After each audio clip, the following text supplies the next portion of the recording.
আসসালামু আলাইকুম। অবিরাম বাংলা সংবাদে সবাইকে স্বাগত জানাচ্ছি মার্সিয়া মীরা। শুরুতেই বিআরবি কেবল সংবাদ শিরোনাম। দেশে সড়ক দুর্ঘটনায় প্রতি বছর মারা যায় ৫,০০০-এর বেশি মানুষ। নিয়ন্ত্রক সংস্থার উদাসীনতায় বাড়ছে মৃত্যুর হার, বলছেন বিশেষজ্ঞরা।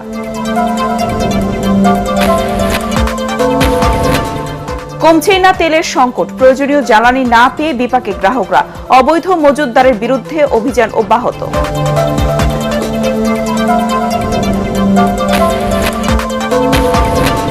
অন্তর্বর্তী সরকারের ১৩৩টি অধ্যাদেশের কোনোটি একেবারে বাতিল হবে না, আইনমন্ত্রী। ৩০ দিনের মধ্যে সবগুলোকে আইনে পরিণত করা সম্ভব নয়, স্বরাষ্ট্রমন্ত্রী। মধ্যপ্রাচ্য সংকট সরকারের জন্য বড় চ্যালেঞ্জ, মন্তব্য প্রধানমন্ত্রী উপদেষ্টা ডাক্তার জাহেদের। সংঘাত বন্ধ হলেও দীর্ঘমেয়াদী ঝুঁকির আশঙ্কা। এবং ইরানের খার্ক দ্বীপ দখল করতে চান ট্রাম্প। কুয়েতে তেহরানের হামলায় এক ভারতীয় নিহত।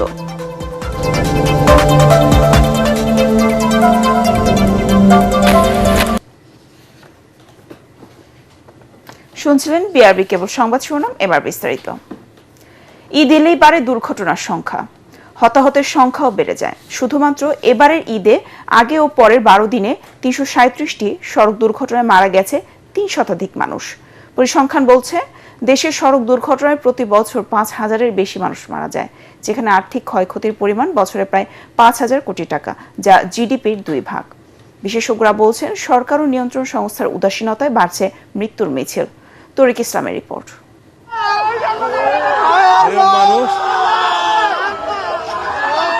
ঈদে সড়ক, রেল কিংবা নৌপথে দুর্ঘটনার এমন চিত্র যেন নৈমিত্তিক ব্যাপার। এবারের ঈদযাত্রায় কুমিল্লায় বাস ট্রেনের সংঘর্ষ এবং পাটুরিয়ায় বাস নদীতে পড়ে মানুষের মর্মান্তিক মৃত্যুর ঘটনা ঘটেছে। ঈদের আনন্দ মুহূর্তেই পরিণত হয় বিষাদে। প্রতিটি দুর্ঘটনার পর গঠিত হয় তদন্ত কমিটি, অথচ বন্ধ হয় না মৃত্যুর মিছিল। রোড সেফটি ফাউন্ডেশন বলছে সরকার ও নিয়ন্ত্রক সংস্থার উদাসীনতায় বাড়ছে দুর্ঘটনার সংখ্যা। বাংলাদেশে মেয়াদোত্তীর্ণ যানবাহনের মোটরযানের সংখ্যা আছে ৫ লক্ষ। এর মধ্যে ৭০,০০০ বাস এবং ট্রাক আছে এবং এইগুলোর ৭০% চলাচল করে। এখন এই সমস্ত যানবাহনকে সড়ক থেকে প্রত্যাহার করতে হবে, চলাচল বন্ধ করতে হবে। এগুলো খুব কঠোর সিদ্ধান্ত নিতে হবে সরকারকে। কিন্তু সরকার যখন সিদ্ধান্ত গ্রহণ করে তখন পরিবহন মালিক সমিতি, শ্রমিক সংগঠনগুলো আপত্তি জানায়, তারা বাধা দেয় এবং সরকার নথি স্বীকার করে। কিন্তু নথি স্বীকার করা তো সরকারের কাজ না। এদিকে সড়কের বিশৃঙ্খলা রোধ ও দুর্ঘটনা কমাতে সরকারকে কঠোর হওয়ার পরামর্শ বুয়েটের বিশেষজ্ঞের। দাবি জানান স্বল্প ও দীর্ঘমেয়াদী পরিকল্পনার। আমাদের কোনোভাবেই ঝুঁকির সাথে আপোষ করা যাবে না। গণপরিবহনের সংকট আছে বলে আমি অনুমোদন দিব লক্কর চক্কর বাস, আবার বলবো দুর্ঘটনা কমাবো, এটা কিন্তু পলিসির সাথে সংঘর্ষ হয়ে যাবে। আমি বলবো এখন থেকেই সরকার প্রশাসনকে অভিযান চালাতে হবে। ঢাকার আশেপাশে যত ওয়ার্কশপ আছে কোথাও যেন লক্কর চক্কর বাস ঠিক করার সুযোগ না পায়, এটা বন্ধ করে দিতে হবে। সমস্ত বিনিয়োগ আপনি ঢাকায় করেছেন, সমস্ত মানুষ ঢাকায় নিয়ে আসছেন। ঢাকা ভারাক্রান্ত, মানুষ দ্বারা ভারাক্রান্ত, অবকাঠামো দ্বারা ভারাক্রান্ত। Enough is enough. বিআরটি এর তথ্য মতে সড়ক দুর্ঘটনায় প্রতি বছর মারা যায় ২৩,০০০-এর বেশি মানুষ।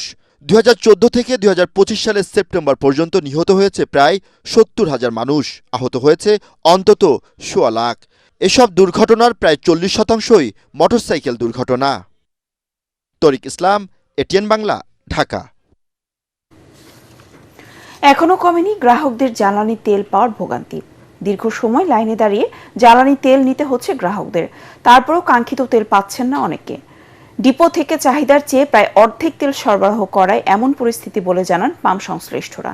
জ্বালানি তেল সংকটে নিজের পেট্রোল পাম্প বন্ধ করে দিয়েছেন জামালপুর জেলা পেট্রোল পাম্প মালিক সমিতির সভাপতি নেওয়াজ আমিন। এদিকে জ্বালানি তেল অবৈধভাবে মজুত করায় নীলফামারীতে ৩ জনকে ৬ মাসের কারাদণ্ড দিয়েছে ভ্রাম্যমাণ আদালত।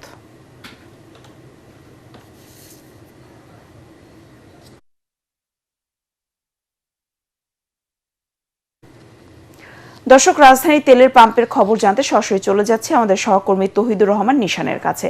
তিনি আছেন বিজয় সরণির তেলের পাম্পে। নিশান, আগের তুলনায় গ্রাহকদের ভোগান্তি কি কিছুটা কমেছে, আমাদের জানাবেন।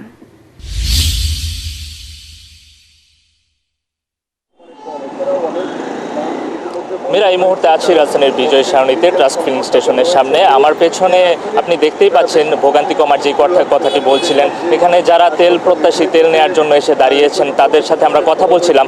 তারা প্রত্যেকেই বলছেন, তারা অনেকেই সকাল 5টায়, অনেকেই আবার সকাল 6টায় এসে এখানে দাঁড়িয়েছেন এবং প্রতিদিনের মতোই আজকেও এখানকার আমরা তেলের যেই লাইনটি, তেল নিতে আসা প্রত্যাশী এবং আগ্রহীদের যে লাইনটি আছে গ্রাহকদের, তাদের এই লাইনটি বিজয় সরণি থেকে শুরু করে একদম পৌঁছেছে মহাখালী ফ্লাইওভার পর্যন্ত, অর্থাৎ প্রায় কয়েক কিলোমিটার, প্রায় এখান থেকে মহাখালী ফ্লাইওভার প্রায় 2 কিলোমিটারের দূরত্ব। তো বলাই যাচ্ছে যে এখানে প্রায় 2 কিলোমিটারের মতো ছাড়িয়েছে এই তেল প্রত্যাশীদের লাইন। এবং এখানে আসলে আজকে গতকালকে আমরা দেখেছিলাম দুপুর তেল ডিপো থেকে আসতে দেরি হয়, দুপুর 2টা থেকে শুরু হয়েছিল তেল বিক্রি, কিন্তু আজকে আবার সকাল থেকেই এখান থেকে তেল পাওয়া যাচ্ছে। আর এখানে মূলত এই দীর্ঘ লাইনের যে কারণটি, সেটি হচ্ছে অন্যান্য পাম্পগুলো ঘুরে যখন মানুষ তেল পাচ্ছেন না এবং অন্যান্য পাম্পগুলো বন্ধ পাচ্ছেন, বেশিরভাগ পাম্পই আসলে বন্ধ আছে। এই বন্ধ থাকার কারণেই আসলে ঘুরে ফিরে অনেকেই আসছেন এখান থেকে তেল নেওয়ার জন্য, যেহেতু এই জায়গাটি একটি ভরসা করার মতো জায়গা।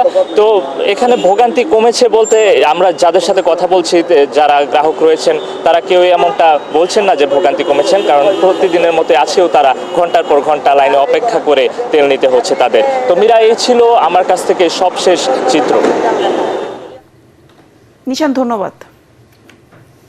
অন্তর্বর্তী সরকারের জারি করা 133টি অধ্যাদেশের কোনোটি একেবারে বাতিল হবে না বলে জানিয়েছেন আইনমন্ত্রী মোহাম্মদ আসাদুজ্জামান। রোববার রাতে সংসদের বিশেষ কমিটির বৈঠক শেষে কথা জানান তিনি। বলেন, আগামী 2 এপ্রিলের মধ্যে অধ্যাদেশের বিষয়ে সংসদে প্রতিবেদনে জমা দিবে কমিটিটি। এদিকে কমিটির আরেক সদস্য স্বরাষ্ট্রমন্ত্রী সালাউদ্দিন আহমদ বলেছেন, 30 দিনের মধ্যে সব অধ্যাদেশ আইনে পরিণত করা সম্ভব হবে না। এক্ষেত্রে যেসব অধ্যাদেশ সময়ের অভাবে বাতিল হবে তা পরবর্তীতে আলোচনার মাধ্যমে বিল আকারে সংসদ উত্থাপন করা হবে বলেও জানান স্বরাষ্ট্রমন্ত্রী। 133টা আইনের মধ্যে কোনো আইনই আমরা মনে করছি না যে আলটিমেটলি বাতিল হবে। আমরা যেগুলো আপাতত এই আনবো না, আমরা আরো বেশি যাচাই বাছাই করে 2 তারিখের ভিতরে আমাদের কমিটি রিপোর্ট দিয়ে দেওয়া হবে। আইন মন্ত্রণালয় সেটা ভেটিং করার পরে আমরা এটা প্লেস করে দেব পার্লামেন্টে। গণভোট যে অধ্যাদেশের অধীনে গণভোট হয়েছে সেটা নিয়ে আমরা আলাপ আলোচনা করব। এখন সেটা বিল আকারে উত্থাপন হবে, তারপরে উত্থাপনের পরে একটা আলোচনা হবে, সেটা তো একটা বিষয়। কিন্তু এই গণভোটের অধ্যাদেশটা পার্লামেন্টে আমরা উত্থাপন করেছি, 93-এর বাধ্যবাধকতা আছে, বাধ্যবাধকতা এটা এখানে শেষ। 30 দিনের ভিতরে যে সমস্ত বিলগুলো, অর্ডিন্যান্সগুলো আনয়ন করা সম্ভব হবে না, সেগুলো অটোমেটিক ল্যাপস হয়ে যাবে। এর আগে গণভোট ও জুলাই সনদ বাস্তবায়ন নিয়ে সরকার ও বিরোধী দলের তুমুল বিতর্কে উত্তপ্ত হয় জাতীয় সংসদ। কার্যপ্রণালী বিধিতে প্রশ্নোত্তর পর্ব চলাকালে পয়েন্ট অফ অর্ডারে দাঁড়িয়ে বিরোধী দলীয় নেতা ডাক্তার শফিকুর রহমান এ প্রসঙ্গে নোটিশ উত্থাপন করতে চাইলে এর বিরোধিতা করেন সরকার দলীয় সংসদ সদস্যরা। এ সময় স্পিকার নোটিশ গ্রহণ করে কার্যবিধির ধারা শেষে এই নিয়ে আলোচনার সময় নির্ধারণ করেন। পরে নির্ধারিত বক্তব্যে ডাক্তার শফিকুর রহমান বলেন, ত্রয়োদশ জাতীয় সংসদ গতানুগতিক ও স্বাভাবিক ধারার সংসদ নয়।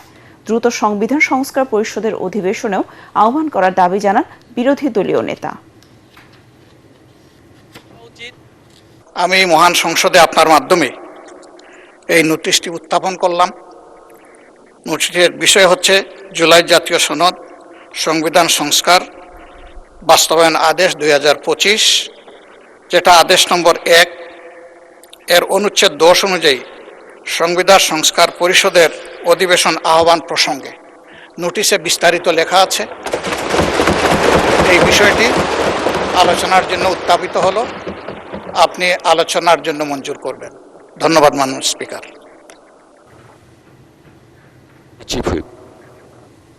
মাননীয় বিরোধী দলীয় নেতাকে অসংখ্য ধন্যবাদ।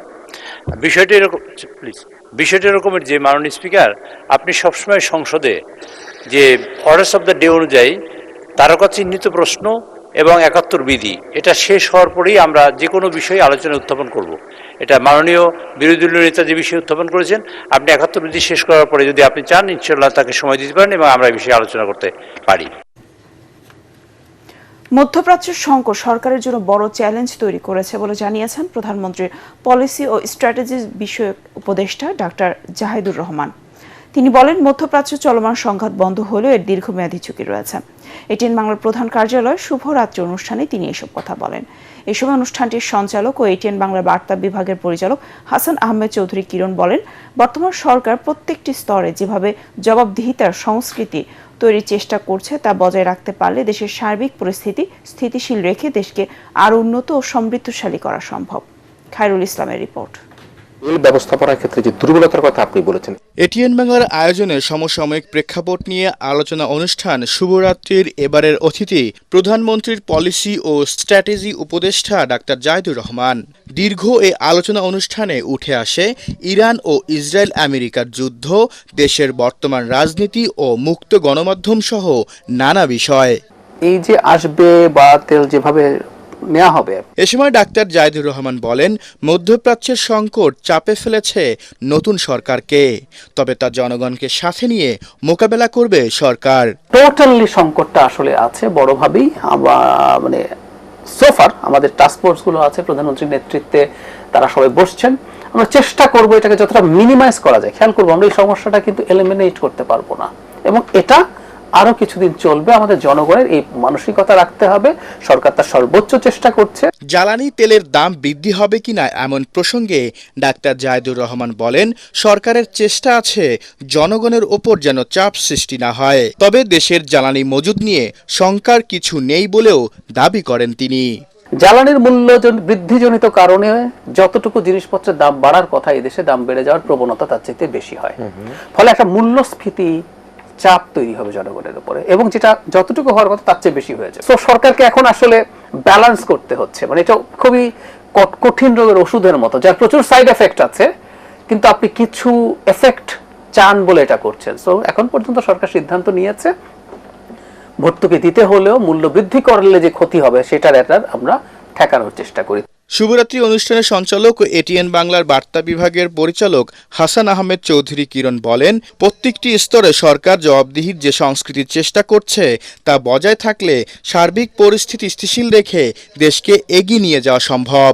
ভোটের কালির দাগ, হাতের কালির দাগ শুকিয়ে যাবার আগেই কিন্তু সরকার তার সামাজিক সুরক্ষা সহ নানা রকম কর্মপরিকল্পনা গ্রহণ করছেন। এগুলি অব্যাহত থাকলে আমরা আশা করি, ডাক্তার জাহিদুর রহমান যেটি বলছিলেন যে সরকার তো ক্ষমতায় থাকতে চায়, তারা দায়িত্বে থাকতে চায়, এবং জনগণ যদি তাদেরকে ভালোবাসেন, মুক্ত গণমাধ্যম থাকে, মানুষের মধ্যে জনপ্রিয়তা থাকে, স্বচ্ছতা জবাবদিহিতা থাকে, তাহলে হয়তো আবার সরকার গঠন করবে। এছাড়াও দেশের বর্তমান পরিস্থিতিতে জনগণকে জ্বালানি তেল নিয়ে আতঙ্কিত না হওয়ার অনুরোধ জানান হাসান আহমেদ চৌধুরী কিরণ। যুদ্ধ পরিস্থিতি শুধু বাংলাদেশ নয়, সারা বিশ্বের অর্থনীতিতে একটা ব্যাপক ধরনের প্রভাব ফেলেছে। সে অবস্থার মধ্যে দিয়ে এই সরকার রাষ্ট্রের দায়িত্ব গ্রহণ করবার। খায়রুল ইসলাম, এটিএন বাংলা, ঢাকা। বন্ধ রয়েছে জ্বালানির অভাবে। ময়মনসিংহের ভালুকায় ক্ষীর নদীতে সেতু না থাকায় ঝুঁকি নিয়ে যাতায়াত করছেন 3টি ইউনিয়নের 10 গ্রামের মানুষ। কাঠের সাঁকো দিয়ে পারাপার হওয়ায় প্রতিদিন চরম দুর্ভোগ পোহাতে হচ্ছে শিক্ষার্থী সহ স্থানীয়দের। এই সমস্যা সমাধানের আশ্বাস দিয়েছে উপজেলা প্রশাসন। ময়মনসিংহের ভালুকা থেকে আনোয়ার হোসেন তরফদারের পাঠানোর রিপোর্ট জানাচ্ছেন মাসুদ রানা। খাল বিল নদী বেষ্টিত 11টি ইউনিয়ন নিয়ে গঠিত ময়মনসিংহের ভালুকা উপজেলা মাঝখান দিয়ে বয়ে গেছে ক্ষীর নদী। ক্ষীর নদীর তীরে শত বছরে পনাশাইল বাজারে ঘাটে একটি সেতুর অভাবে দীর্ঘদিন ধরে দুর্ভোগে রয়েছেন ভালুকা, হরিবাড়ি ও রাজৈন ইউনিয়নের মানুষ। এই নদীতে বাঁশ কাঠের সাঁকোর উপর দিয়ে জীবনের ঝুঁকি নিয়ে যুগের পর যুগ যাতায়াত করছেন তারা। এই এলাকাটা বিরাট এক জনবহুল এলাকা। এমর হয়েছে 11 নং রাজু ইউনিয়ন, এমর 6 নং ভালুকা ইউনিয়ন। এখানে অনেক লোকজন এখন প্রতি ডেলি চলাফেরা করে। এই ক্ষীর নদীর উপর দিয়ে ব্রিজটা খুবই দ্রুত করা জরুরি, কারণ এখান দিয়ে এই পনাশাইল অনেক মাদ্রাসা আছে, প্লাস স্কুল আছে। বলে কিন্তু আসলে দেয় না, বাইল দেয় আমাদেরকে, বাইল দেয় সবাই, প্রত্যেকটা সরকারে আমাদেরকে বাইলটা যাইতেছে, বাইলটা বুঝায় খালি ভোট নেয়, কিন্তু আসলে করে না। সরকারের কাছে আকুল আবেদন যে বালুকার মধ্যে, শিল্প এলাকার মধ্যে এই ব্রিজটা অতি তাড়াতাড়ি করার প্রয়োজন। এদিকে উপজেলা প্রকৌশলী মাহফুজুর রহমান বলেন, নতুন সেতু তৈরির বিষয়টি স্থানীয় সরকার প্রকৌশল অধিদপ্তরকে জানানো হয়েছে। সংক্রান্ত যে সমস্ত তথ্য লাগে, যে এই height flood level appraisal format থাকে একটা, বুঝছেন, ব্রিজের বিভিন্ন তথ্য থাকে, লেন্থ কত হবে, হ্যাঁ, তারপরে সর্বোচ্চ বন্যার লেভেল কত, এগুলো যে তথ্যগুলো লাগে এই তথ্যগুলো আমরা পাঠাইছি। খিরু নদীতে একটি সেতু নির্মাণ করা হলে কয়েকটি ইউনিয়নের মানুষের দুর্ভোগ দূর হবে, সেই সাথে যোগাযোগ ও ব্যবসা বাণিজ্যের উন্নয়ন ঘটবে বলে মনে করছেন স্থানীয়রা। Bureau report, ATN Bangla. এবার ইরান আমেরিকা যুদ্ধ প্রসঙ্গ। স্থল অভিযানের মাধ্যমে ইরানের খার্ক দ্বীপ ও দেশটির জ্বালানি তেলের নিয়ন্ত্রণ নিতে চান মার্কিন প্রেসিডেন্ট ডোনাল্ড ট্রাম্প। ইরানের স্পাহান শহরের একটি বিশ্ববিদ্যালয় বিমান হামলা চালিয়েছে যুক্তরাষ্ট্র ইসরায়েল। অন্যদিকে কুয়েতের একটি বিদ্যুৎ ও পানি লবণাক্ততা দূরীকরণ প্ল্যান্টে ইরানের হামলায় একজন ভারতীয় কর্মী নিহত হয়েছেন। বিস্তারিত মাসুদ রানার প্রতিবেদন। ইরানের অর্থনীতির মেরুদণ্ড নামে পরিচিত খার্গ দ্বীপ দখল নেওয়ার কথা জানিয়েছেন যুক্তরাষ্ট্রের প্রেসিডেন্ট ডোনাল্ড ট্রাম্প। ব্রিটিশ দৈনিক ফিনান্সিয়াল টাইমকে দেওয়া এক সাক্ষাৎকারে তিনি বলেন, ইরানে কোনো প্রতিরক্ষা ব্যবস্থা আর অবশিষ্ট নেই। তেহরানে ইস্পাহানি ইউনিভার্সিটি অব টেকনোলজিতে যুক্তরাষ্ট্র ও ইসরায়েলের বিমান হামলা চালিয়েছে। ইরানের আধা সরকারি সংবাদ সংস্থা ফার্স এই খবর জানিয়েছে। লেবাননের বিদ্যমান নিরাপত্তা অঞ্চলের সীমানা আরও বাড়াতে সেনাবাহিনীকে নির্দেশ দিয়েছেন ইসরায়েলের প্রধানমন্ত্রী বেনিয়ামিন নেতানিয়াহু। אבל שינינו גם את תפיסת הביטחון שלנו. אנחנו יוזמים, אנחנו תוקפים, ויצרנו 3 רצועות ביטחון עמוק בשטח האויב. এদিকে ইসরায়েলের বিভিন্ন অঞ্চলে লক্ষ্য করে দফায় দফা ব্যালিস্টিক ক্ষেপণাস্ত্র ও ড্রোন হামলা চালিয়েছে ইরান। কুয়েতের একটি সেনা ক্যাম্পে ইরানের হামলায় 10 জন সেনা সদস্য আহত হয়েছেন। কুয়েতের প্রতিরক্ষা মন্ত্রণালয় জানিয়েছে, গত 24 ঘন্টায় কুয়েতে আকাশ সীমায় 14টি ব্যালিস্টিক ক্ষেপণাস্ত্র এবং 12টি ড্রোন প্রবেশ করেছে। হামলা পাল্টা হামলার মধ্যে যুক্তরাষ্ট্র ও ইরানকে আলোচনার টেবিলে আনতে উদ্যোগ নেওয়া হচ্ছে বলে জানিয়েছে পাকিস্তান। মাসুদ রানা, এটিএন বাংলা। এবার আন্তর্জাতিক সংবাদ।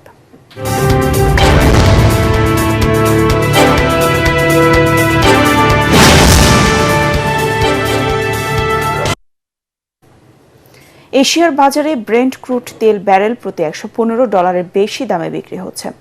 মধ্যপ্রাচ্যে চলমান সংঘাতের প্রভাবে ব্রেন্ট ক্রুডের দাম দাঁড়িয়েছে $115.84, যা আগের তুলনায় প্রায় 2.9% বেশি। গত 28 ফেব্রুয়ারি যুক্তরাষ্ট্র ও ইসরায়েলের ইরানের হামলা শুরুর আগে তেলের দাম ছিল $72। এরপর থেকে ধারাবাহিকভাবে দাম বাড়তে থাকে। গত 19 মার্চ তেলের দাম সর্বোচ্চ $118 পৌঁছায়। বিশ্লেষকদের মতে মধ্যপ্রাচ্যে সংঘাত অব্যাহত থাকলে তেলের বাজারে অস্থিরতা আরও বাড়তে পারে।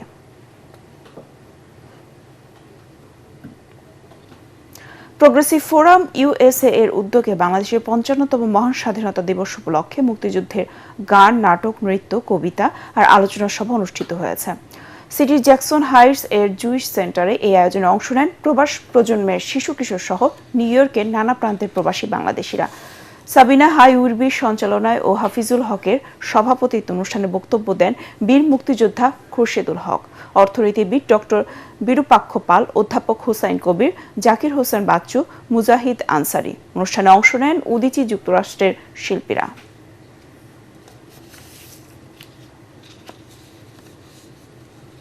এবার খেলার খবর।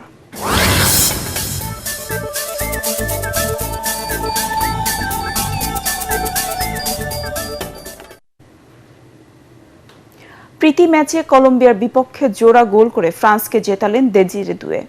তার পারফরমেন্সে ফ্রান্স জিতেছে 3-1 ব্যবধানে। মেরিল্যান্ডের নর্থ ওয়েস্ট স্টেডিয়ামে খেলার 29 মিনিটে ফ্রান্সকে লিড এনে দেন দেজিরে দুয়ে।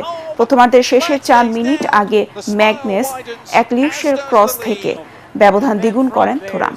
বিরতি শেষে 56 মিনিটে নিজের দ্বিতীয় গোল করেন দুয়ে। এরপর 77 মিনিটে কলম্বিয়ার হয়ে ব্যবধান কমান জ্যামিন্তন কাম্পাস। গত জুনের পর থেকে কোনো ম্যাচ হারেনি দুইবারের বিশ্ব চ্যাম্পিয়ন ফ্রান্স। শেষ করার আগে বিআরবি কেবল সংবাদ শিরোনাম আরেকবার। দেশের সড়ক দুর্ঘটনায় প্রতি বছর মারা যায় 5000-এর বেশি মানুষ। নিয়ন্ত্রক সংস্থার উদাসীনতায় বাড়ছে মৃত্যুর হার, বলছেন বিশেষজ্ঞরা। কমছেই না তেলের সংকট, প্রয়োজনীয় জ্বালানি না পেয়ে বিপাকী গ্রাহকরা, অবৈধ মজুতদারের বিরুদ্ধে অভিযান অব্যাহত।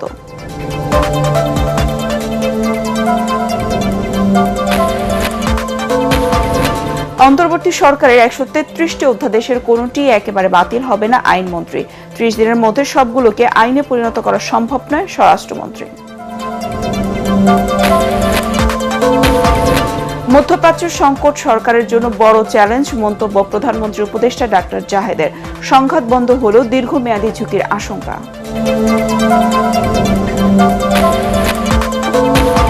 এবং ইরানের খার্ক দ্বীপ দখল করতে চান ট্রাম্প। কুয়েতে তেহরানের হামলায় এক ভারতীয় নিহত।